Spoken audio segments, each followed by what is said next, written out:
It shouldn't be taking more than a semester or even 2 semesters or more at the junior level of abstract algebra or even higher to understand a basic example of why polynomials with degree 5 or higher can't generally be solved by formulas, as opposed to quadratic equations, cubic equations, and quartic equations, which have their respective formulas: the quadratic formula, the cubic formula, and the quartic formula. In the 1830s, Galois noticed a connection between the symmetries of certain objects, such as the equilateral triangle shown below, and the roots of polynomials. As you can see, the labels are B1 at the top, B2 at the lower left, B3 at the lower right. And by symmetry operations, I mean an operation such as rotating the triangle counterclockwise by 120 degrees, pushing, that is, the label B3 up to B1, B1 down to B2, and B2 over to the side where B3 is. If I label that operation by C, then I can apply C again, or C squared, as a rotation counterclockwise by 240 degrees, pushing the symbols around again. There are 3 diagonals. I labeled those B1, B2, and B3, and we can imagine reflecting about these diagonals. This leads to a multiplication table where we can do, say, the operation B1 times B2, in which case, in standard notation, that means we do B2 first, and then we do B1, and if we do that, we see that we would arrive at the element C. So you can either do B2 followed by B1 to obtain C, or just do C. And this is a multiplication table. It has properties such as it has a 1. It's the operation that does nothing, rotate by nothing. And if you rotate by 120 and then by 240, C times C squared, say, you get back to having rotated by nothing. The rotated by nothing operation is called the identity, and addition we call that 0, and multiplication we call that 1. Every element in there has an inverse. If you go to any row, say we go to the row that contains B2, we see that B2 times B2 is E, so that B2 is its own inverse. The inverse of C squared is C, and the inverse of C is C squared, because 120 followed by 240 is 360, or 0, and 240 followed by 120 is also 360, which is 0 degree rotation. Now if you look at the equation up there, the cubic equation, x cubed minus 1 equals 0, it has 3 roots, one being 1, and then you have 2 complex number roots, x2 and x3, and they're shown in a graph which I got from Wolfram Alpha. Notice that if I sum x2 plus x3, I get the negative of x1, and algebra doesn't care if I had done x3 plus x2. So there is a invariance. I can swap symbols 2 and 3. Similarly, x1 and x3 is the negative x2 root, and x1 plus x2 is equal to minus x3. Also, x1 plus x2 plus x3 is equal to x2 plus x3 plus x1. I could have also set x1 plus x2 plus x3 to be x3 plus x1 plus x2. If you really stop and take a moment to think about this, I'm not doing anything different for the 3 roots of the cubic equation than I was doing for the equilateral triangle below. I'm applying operations that leave the triangle invariant. Supposing I were ignorant of the table down below, and I call the first one up there, the swapping of symbols, x2 plus x3 gives me negative x1. I call that P1, and the operation that swaps 1 and 3, I call that P2, and the operation that swaps 1 and 2, I call that P3, and the operation that swaps the order 1, 2, 3 down below with 2, 3, 1, I call that P4, or 1, 2, 3 with the operation that swaps it to 3, 1, 2, if I call that P5, and I add in the operation that does nothing to the roots, no swapping of the symbols, I'd obtain the table on the right-hand side. The labels are different, and there's a rearrangement, but if you spend enough time, you'd see that they're identical to the table below. So this is the key idea, noticing that the roots of polynomials have symmetry operations which can correspond to the symmetry operations of abstract ideas such as the group of the equilateral triangle below. So what this presentation is going to show is that there are certain properties of groups of order 5 or higher that will preclude the associated polynomials from having a formula that's based on plus, minus, times, divide, and extraction of roots of its coefficients.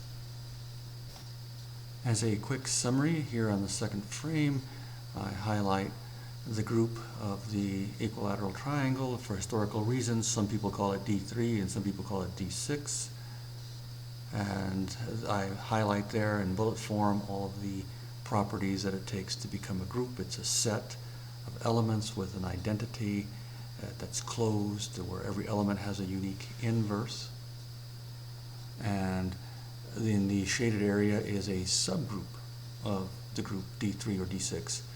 And it has three elements. It has the identity element, the element C, and the element C squared. They themselves form a group, which is a subgroup of the bigger group. This group in the gray is order 3, that is to say it has three elements. There are several other, in fact there are three other subgroups. The subgroup that has E and B1 is all closed onto itself. The subgroup E and B2 is another closed one, and the subgroup E and B3 is another closed group, and those groups have order 2. Finally, the trivial group, which is just the identity. It's a set that's not empty. It has E. E is its identity. E is its own inverse. The algebra is closed.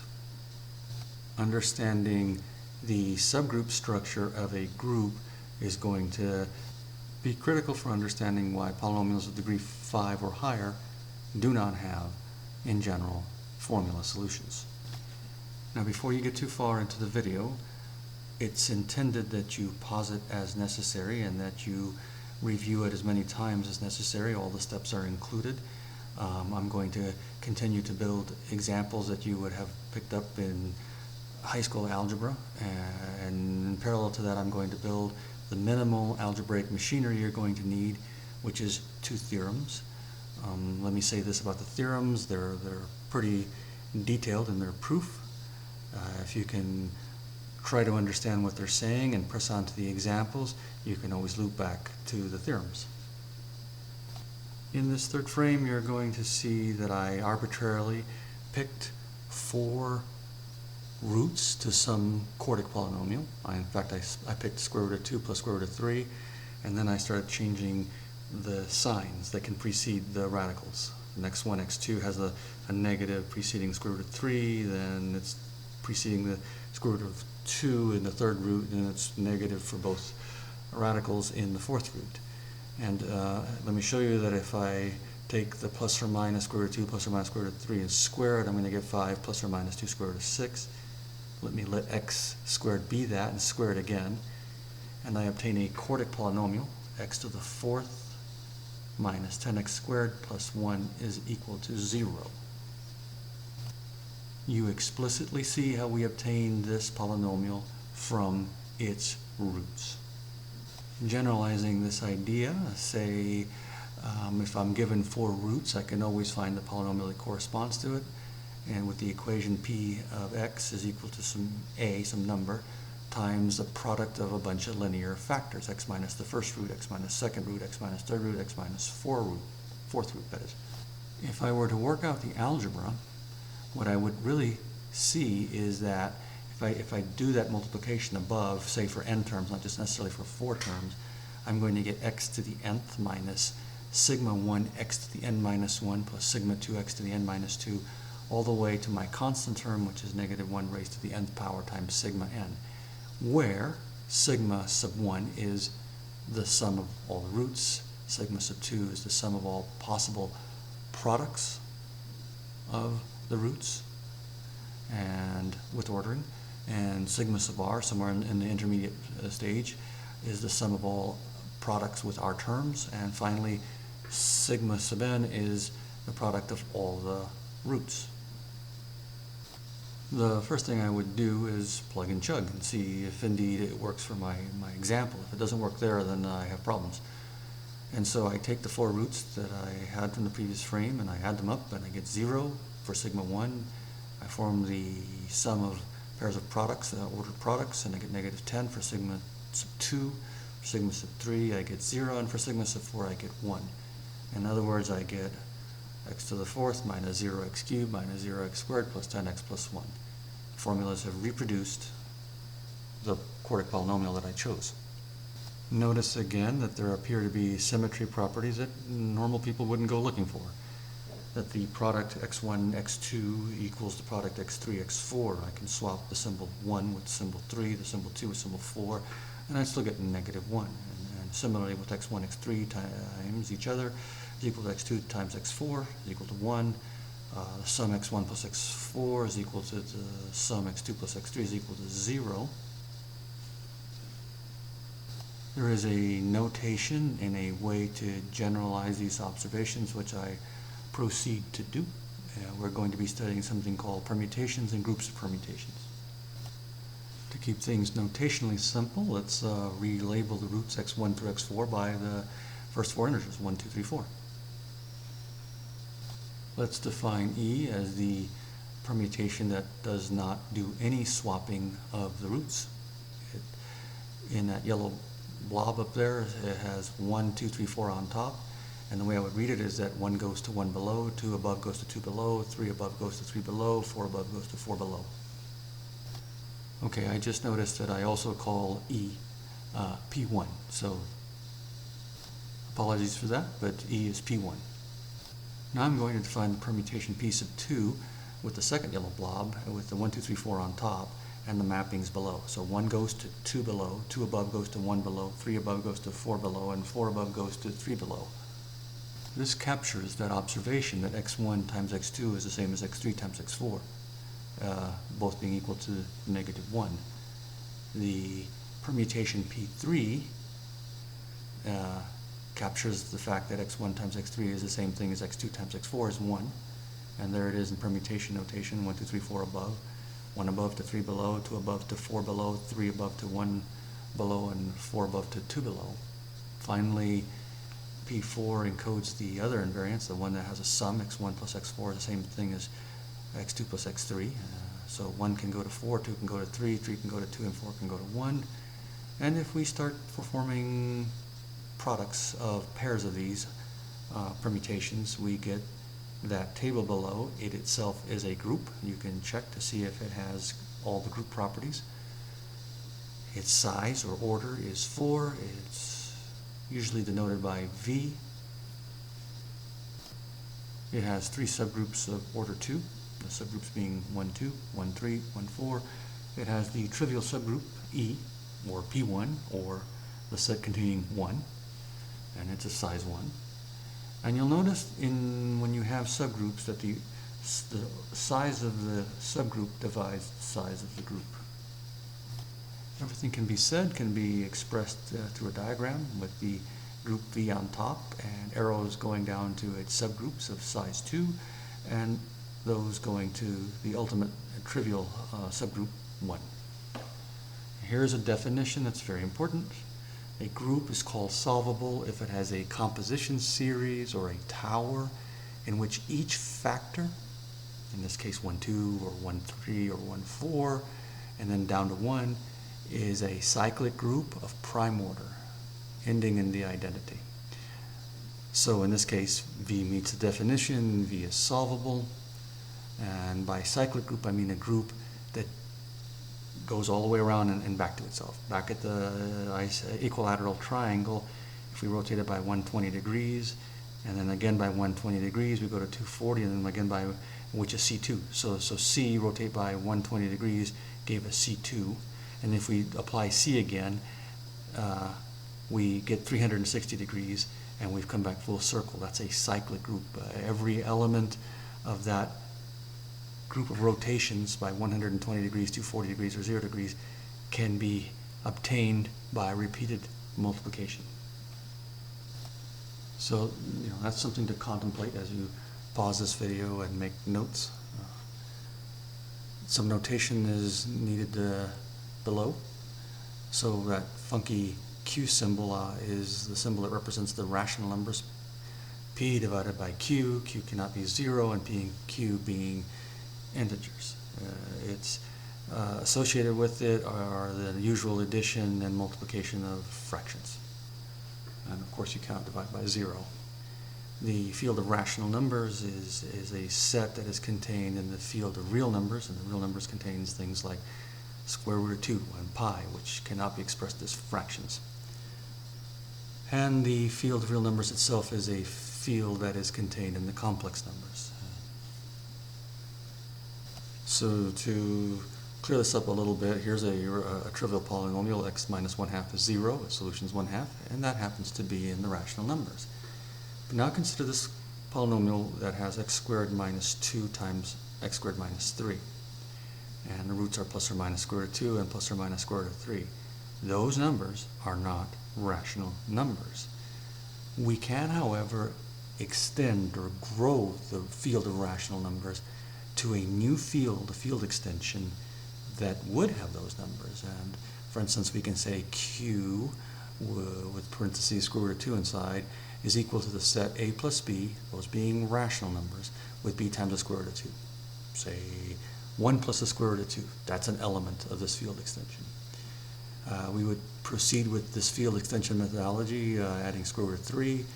And so the numbers in that field extension with square root of 2 and square root of 3 would look like A, B, C, D, all coming from the rational numbers, with B times the square root of 2, C times the square root of 3, and D times the square root of 6. That set right there is big enough to contain the solutions of the polynomial above.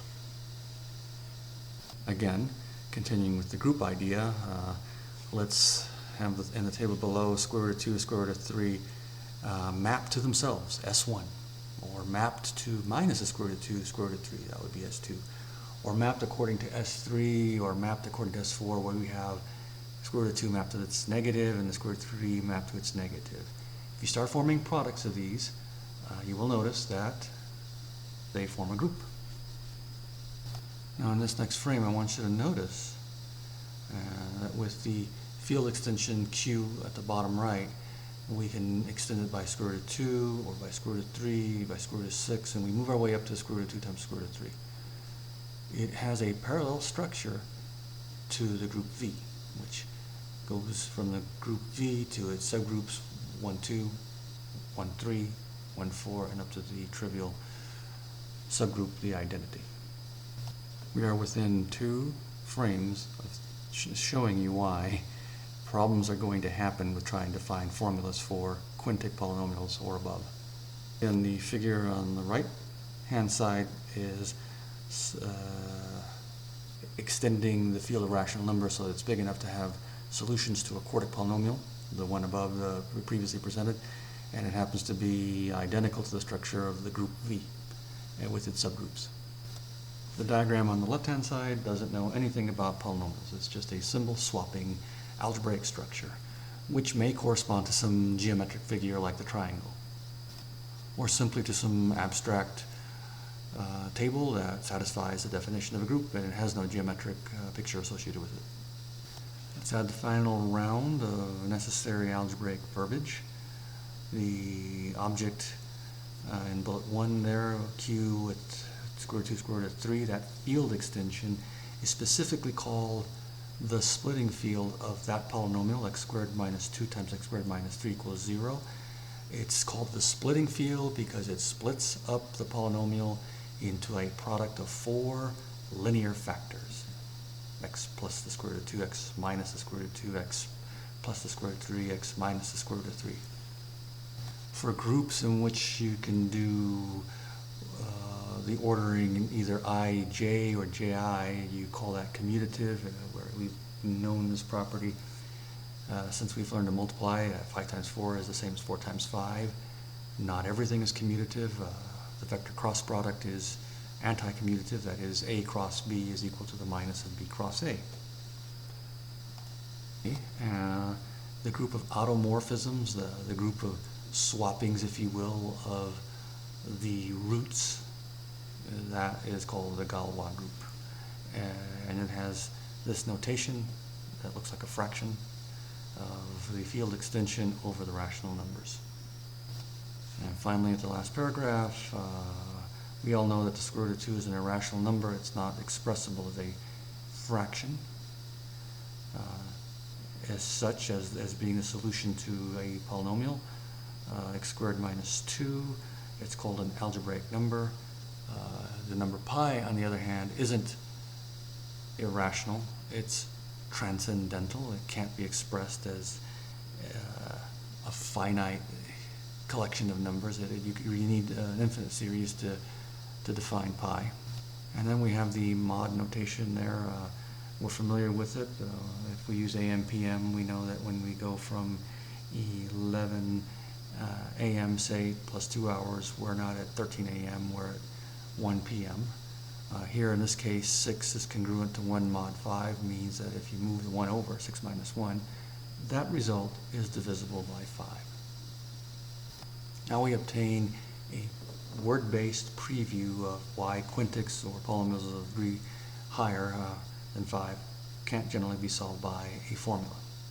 Okay, we've connected the roots of a polynomial to its coefficients. We need to go the other way around. We need to connect the roots of a polynomial to its coefficients. This is what we normally do. If I give you a quadratic equation, you use the quadratic formula of its coefficients to obtain the roots by multiplication, division, subtraction, addition, and the extraction of square roots.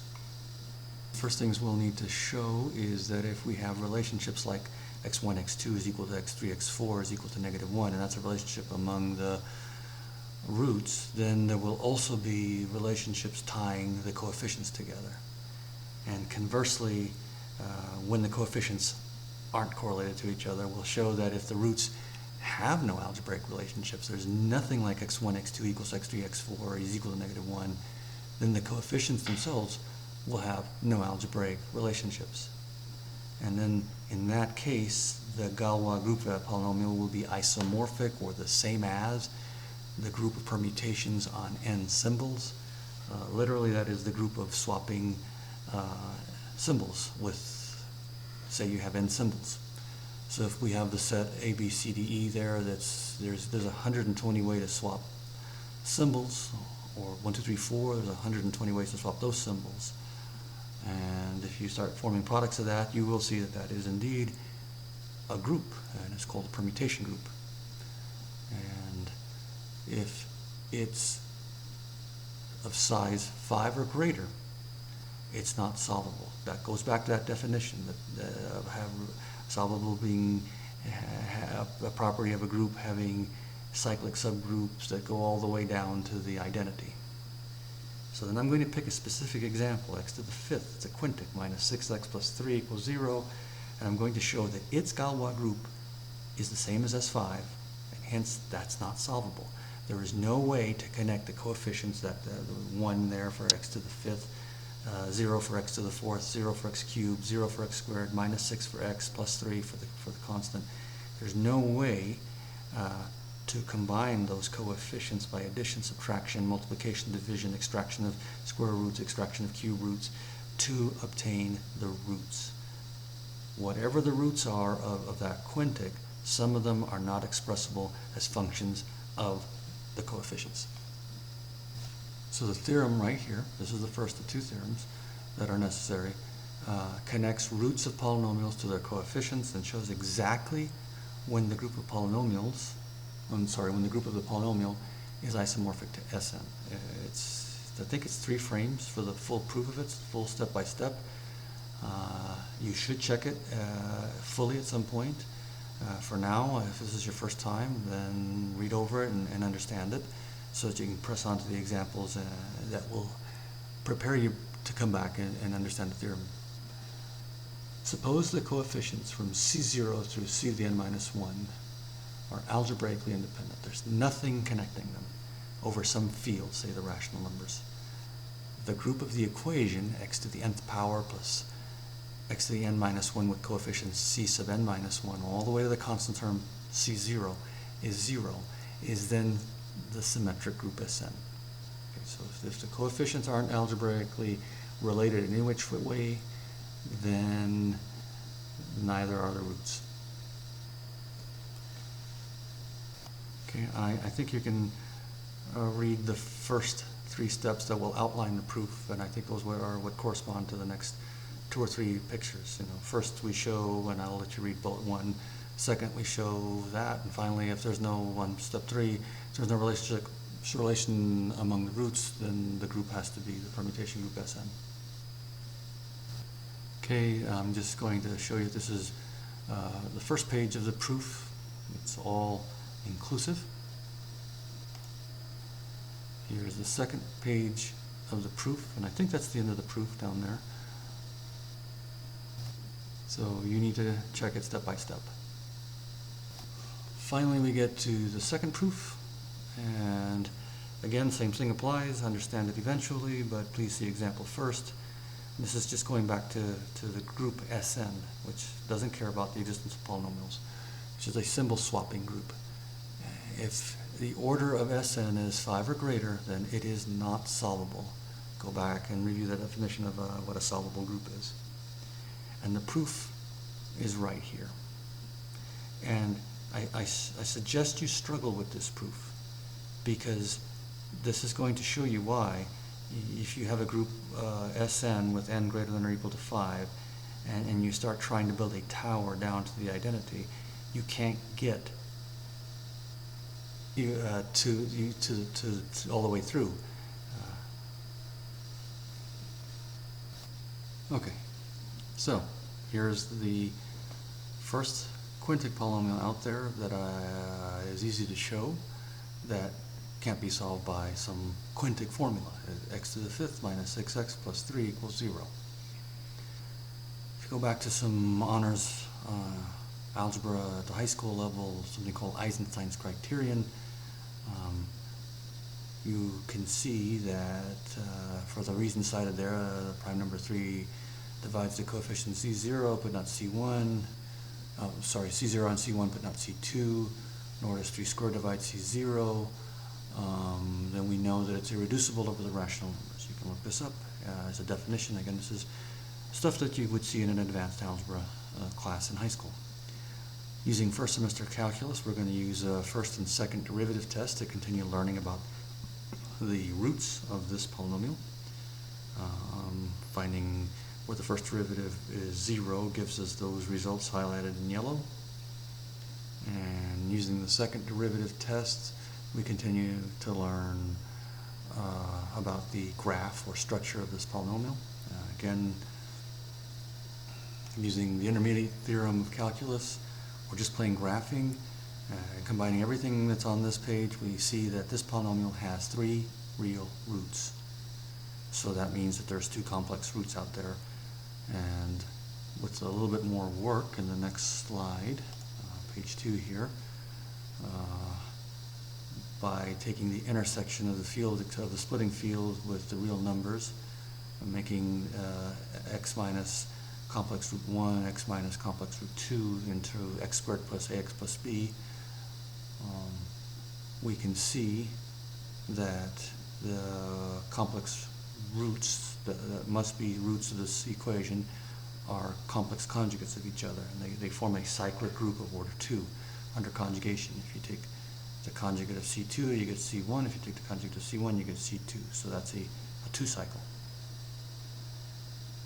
And 2 cycles have that group structure of 0, 1, mod 2. So 0 plus 0 is 0, 0 plus 1 is 1, 1 plus 0 is 1, and 1 plus 1 is 2, which is the same thing as saying 0. And we can take the symbols 1 and 2 and keep them the same, or flip-flop them to 2, 1. That's the same group structure as the Z2 up there with 0 and 1. And if we continue to read the bottom paragraph, the logic has worked out that there must be a 5 cycle among the real roots. Just pick any one of the real roots.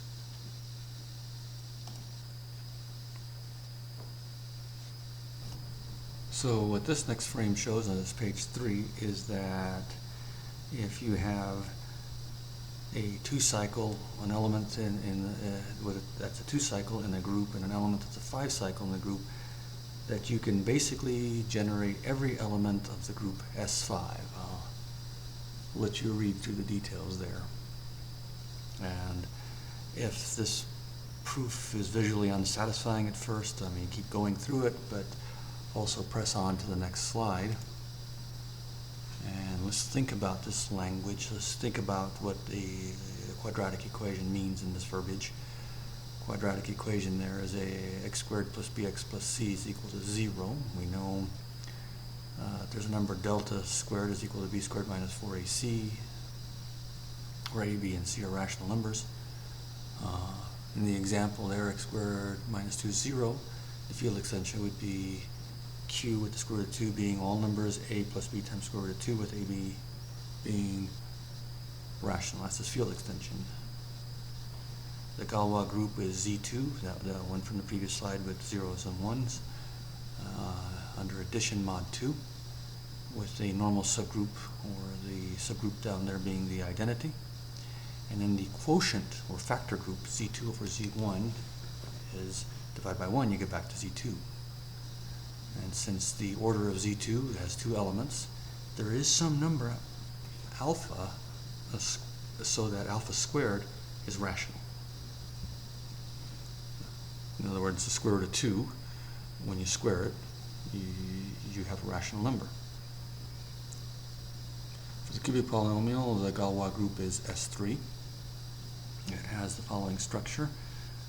Subgroup Z3, subgroup 1. Let's look at the ratio of S3 to Z3. That if you work out the algebra of that, that's Z2, it's order 2. And so immediately that tells me something about the field extension. It's of order 2, so there's some element, just like in the quadratic, some element alpha squared, so that alpha is part of the field extension. So if alpha squared is 2, then alpha would be square root of 2. And you need to add that extension to have that root. Now, since Z3 over 1 is Z3, that's of order 3, then we know that there is some number in the field extension, some number beta, so that when you cube it, it's a rational number. And since we can do this, we can extend rational numbers to include all the roots of the cubic. For the quartic, it has this tower S4 to A4 to Z2 by Z2 to 1, to the identity. And you look at the first ratio, S4 over A4, that's of order 2, so you know there's going to be something, a number like 2, alpha squared, so that its square root of 2, is in the field extension. The next ratio is A4 to Z2 by Z2, and that's Z3, so that tells us that there's a number that if you cube it, it's rational, and so it's going to be in the field extension. And then you have Z2 over Z2 by 1. That's like having a pair of numbers, gamma squared and delta squared, so that gamma and delta are in the field extension. And it's the splitting field, and there is, like, I think the parentheses just explain that there's one element for every case of Z2. And so we can extend the rational numbers to include all the real roots, so all the roots of the quartic. And for the quintic, at the top of the tower, the splitting field is